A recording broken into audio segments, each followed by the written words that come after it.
Soundstripe.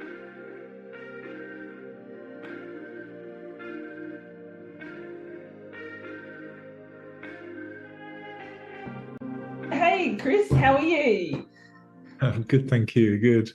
It's Good. very early in the morning in the UK, and And what's the temperature there?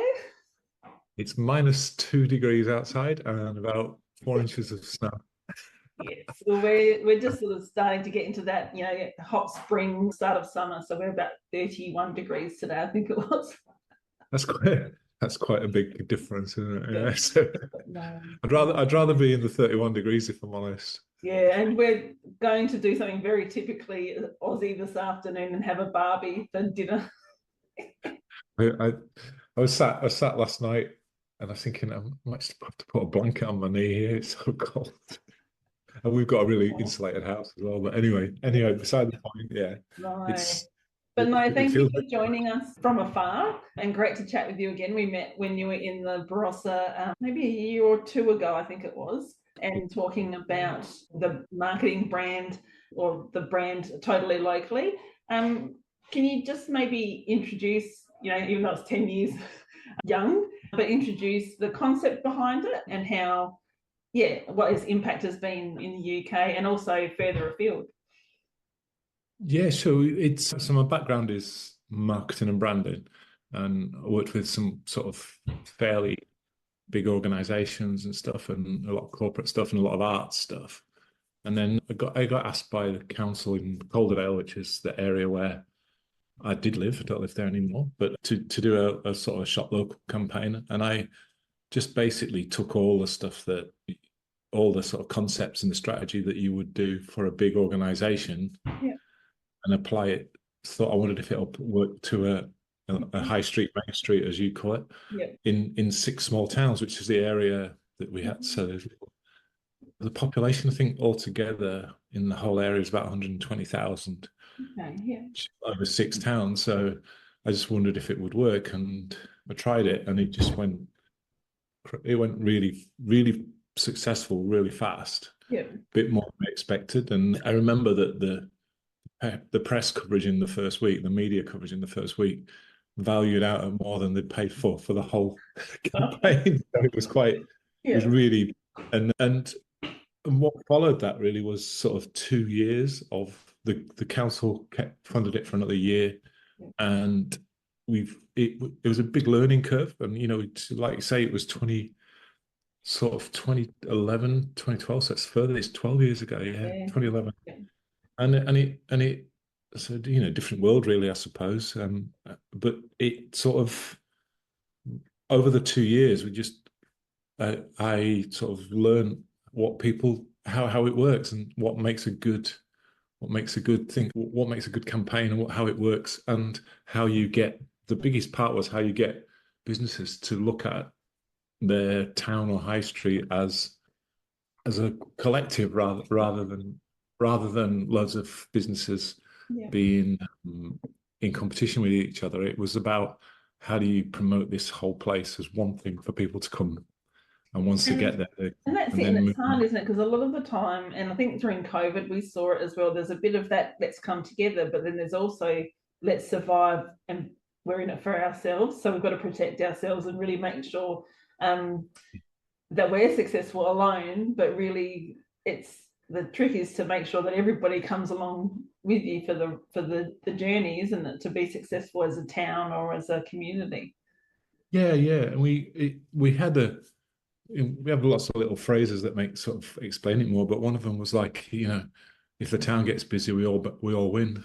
Yeah. It's as simple as that, really. So if people turn up to shop, Yeah. they're not just going to go to one place and leave. Or if they're thinking of doing that, all the stuff that we did was around actually, promoting other things. So asking people to promote other shops in their shop window, and Yeah. also, we have a post that says "We recommend," Yeah. which we stole from Amazon. Really, Yeah. if you like this shop, we think you'll like this one, and all those Yeah. sorts of things. And you sort of came up with a bit of that kind of collateral that people could use, couldn't you, being from a marketing and design background, so Yeah, that they didn't have to come up with it themselves. So stopping a bit of those barriers to actually yeah, yeah, advertise and tell share their story. You sort of gave free tools for people to use. Yeah.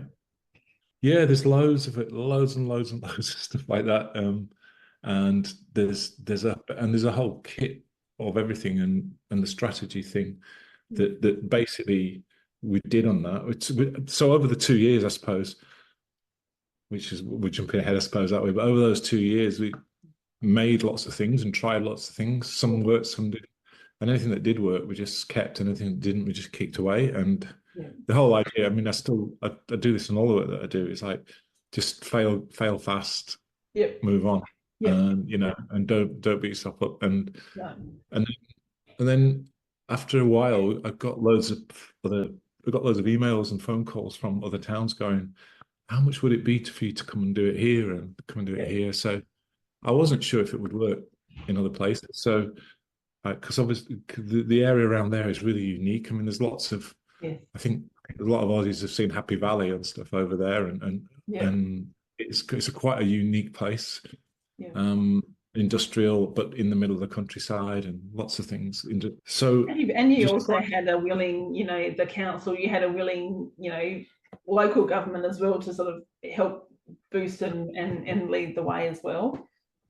They were willing, but in a way, I think just when it went big, I didn't expect it to. I think it was just a bit tick box exercise, we need a shop local campaign, and then it was like, and then they looked at it and just went, just get on with it, So it was, and they were great. They were really great. It was a bit of a shock at first, I think, because it was, like I say, I think it was really ahead of its time, and the way that people. The way that the support we got was incredible, really. So, I mean, and that area is specifically like that as well. There's lots of things that happen there, like the first cooperative came from there. There's lots of, they're a bit of, I don't know what the word is. They're quite anti-establishment. They're quite So there's a real, and it's sort of well known in that area. So it was loads of people saying, can we have it? And I decided to trial with my friend Nigel at the time said, let's trial it and see. And then we ended up going, first one was up in Scotland, and it was like miles away. And I was like, I'm not sure they could do this. So we did a few, and one of them was Leek in Staffordshire. And it worked in some, not in others, which I thought it would do. But again, learnt more and more. And then in the end, I thought, this is too hard. I just want to get on with my day job, as I called it.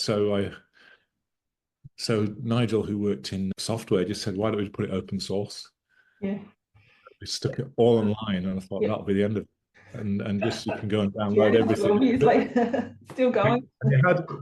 The beauty of it was, and I think what you were alluding to really is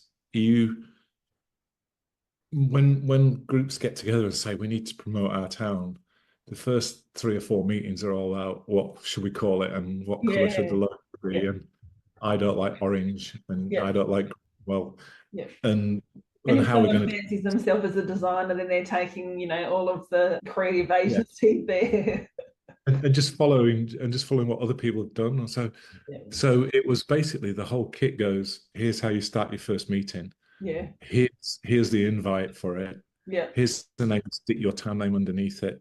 And we even have some house rules as well, which is like 10 rules. They're all a bit tongue in cheek, and there's a post on your wall. I think they used it over in Eden Valley, and it just says, "Be nice or leave." And that's the number one rule. And that's it. That's really really stuck with that community as well. And I think by having those there, it means that, like you said, they can just get on with the task at hand rather than recreating the wheel. But the idea was then it was like it would go away and people would just get on with it, and then it just ended up going crazy, and then it's led on to other things. It's led on to lots of other projects, and I still make very, very, very little money out of totally locally, but I got to got to visit Adelaide and Barossa. I got invited to the Adelaide Festival Ideas through Craig Grokey's introduction. Oh, awesome! So and then Anne Maroney, as part of the Adelaide Festival Ideas, they said, "Oh, do you mind going up to Barossa?" I was like, because I'd visited when I was a kid, because I used to live in Melbourne. So I went and did a little speech and a little talk in the art gallery there, Yeah. and um, and Anne was in the audience, and she said, "We really like this." And then my favourite one, It's my funny, favourite those one, things, when that rolls into so many things, and you and I wouldn't have met if we hadn't yeah. along those And pathways. I think it's I wrote a book about it, and it's called The Economics of Being Nice, and it's like, and it has, I have it back basically, here. have you, Yeah. yeah. I'll What is bring it? it to you. Is it holding the table up? Yeah, yeah, there you go. It is on So my it's list like, to read. yeah, yeah. But it's sort of that, and that's what it is. It's like just by doing things, you don't know where it leads you, and Yeah, it sometimes feels like a burden, and it does feel like a burden. As you yourself know, yeah, you do these things, don't you? And you end up you're thinking, oh my goodness, what am I doing here? What? Because it's crazy, and you end up doing a talk yeah, at places here. Can you come and talk here? And yeah, but like you say, it led on to other things. It's led on to loads of awards. We just won one recently, like out of the blue through the government, and yeah. it's sort of, and I got to visit Barossa and have like loads of friends over there. Yeah. Now 7 times I've been there now. Yeah, wow. Yeah. Crazy.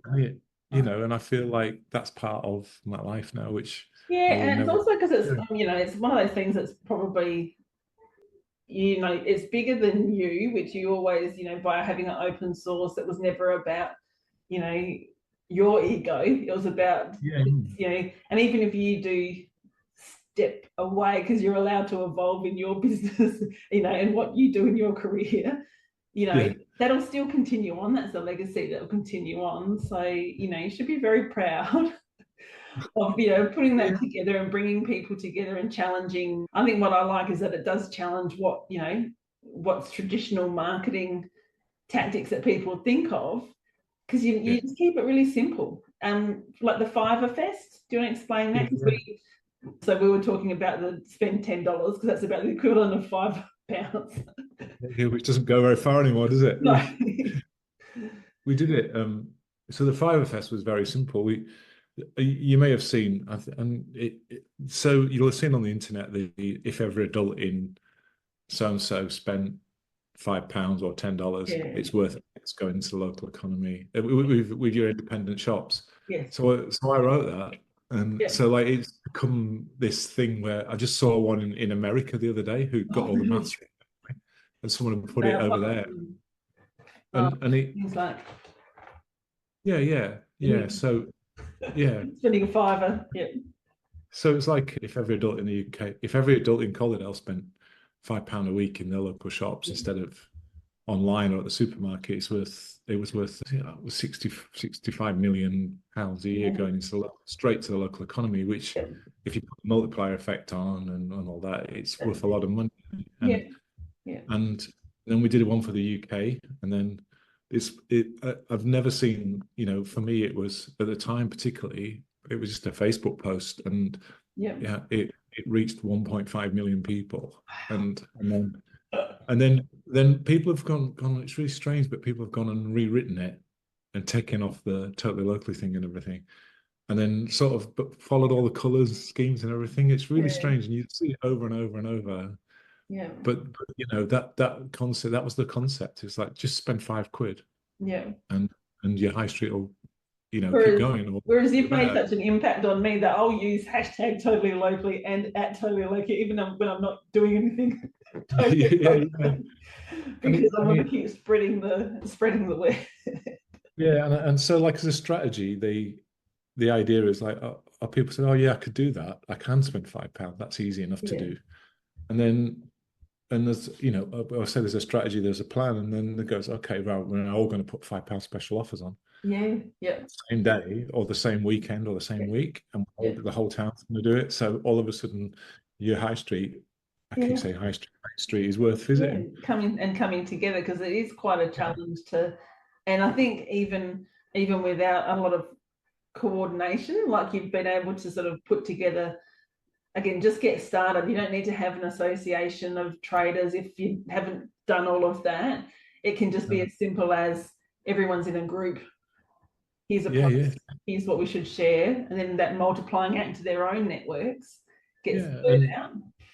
there's bits in there, like there's all the posters and everything, but then there's also ones that says, here's someone else's offer. Yeah, And we one that we did, one of the places in Leeds, they all printed out extra posters for each other, and then they swapped them. So they were putting yeah, up people's offers in their shops, and then people were like following it around. yeah, yeah, And we take all the best bits. The thing is, I always say that the people that use it sometimes come up with a lot better ideas than we've had. But we ask that in the spirit of everything that they put those up, yeah, share those ideas with everybody else, and yeah. that's moved on. You know, we and I It's think been a starting point for people, hasn't it? Because there's so many yeah, um, ways to go about it. And like you said, you can get stuck in thinking about it and stuck in the process without actually doing the activity.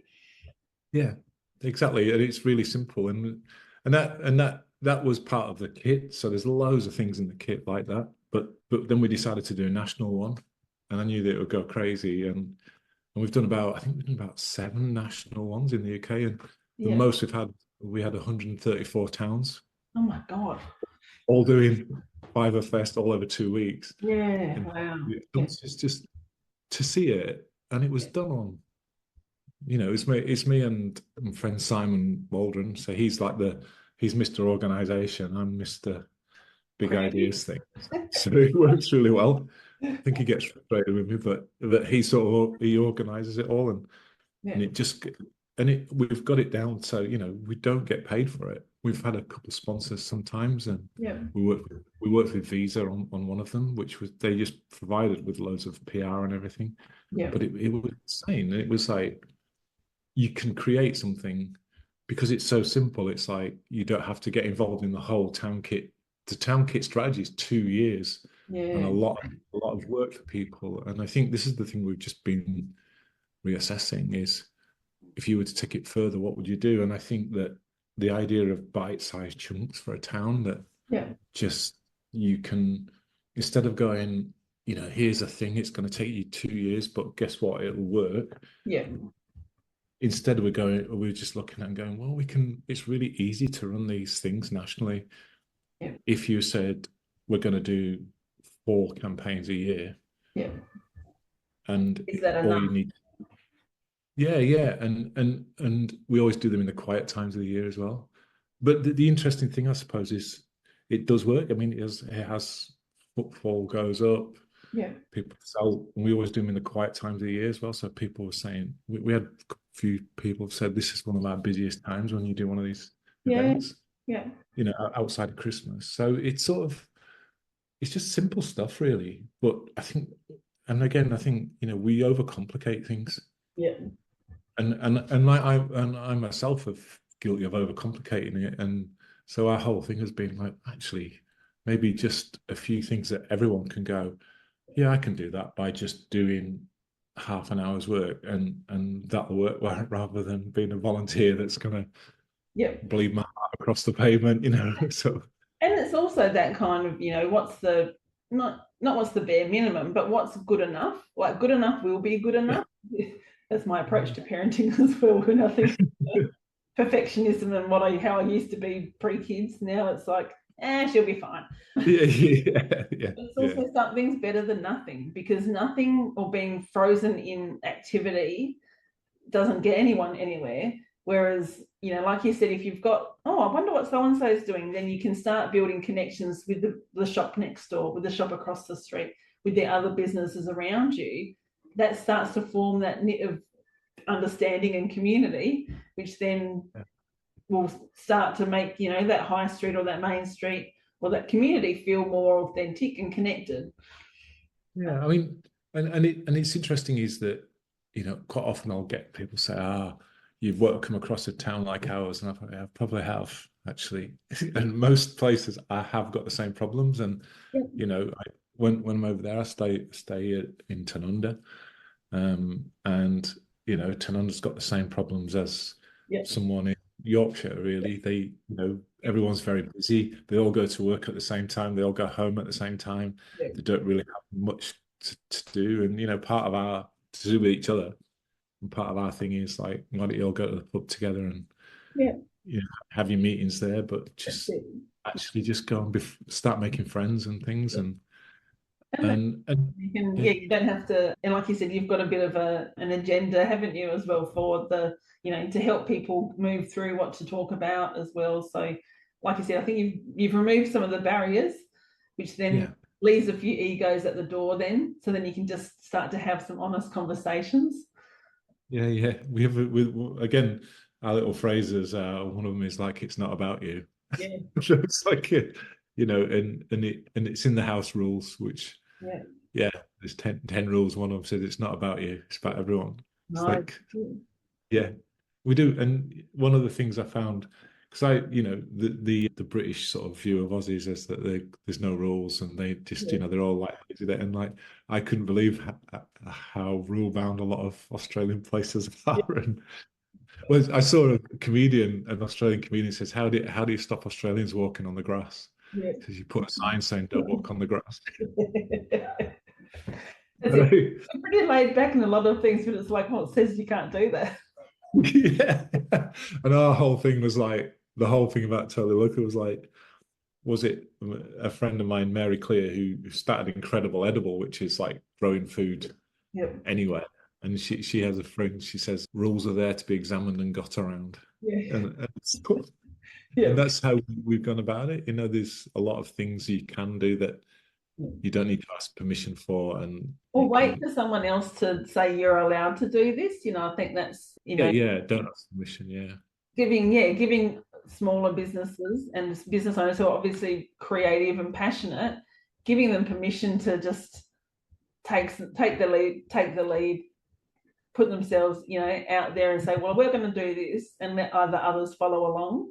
Because I think, because that, your phrase of love your town, because you might just make it a bit better. Is that what it is? Yeah, he says, love where you live because you might just make it better. Yeah, And it's about yeah, empowering them to make something happen. Like, you don't have to wait. Yeah. yeah. It's really simple.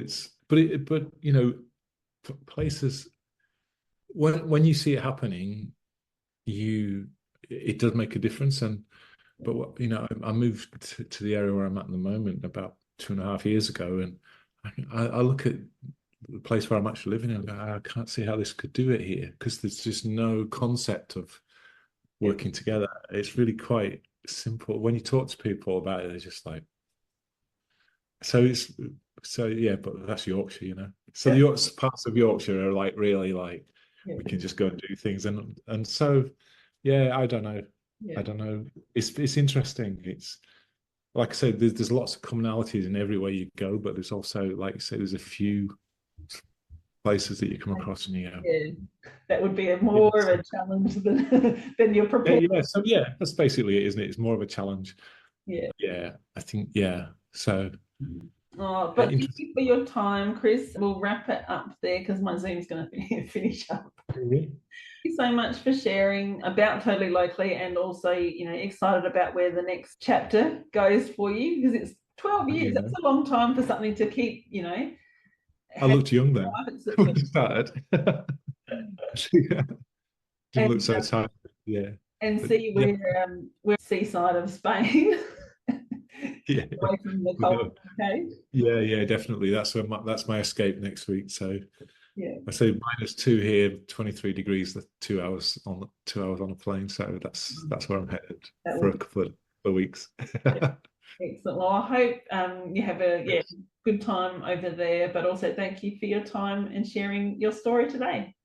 That's great to speak to you, Shelley. Thanks for inviting me. Cheers.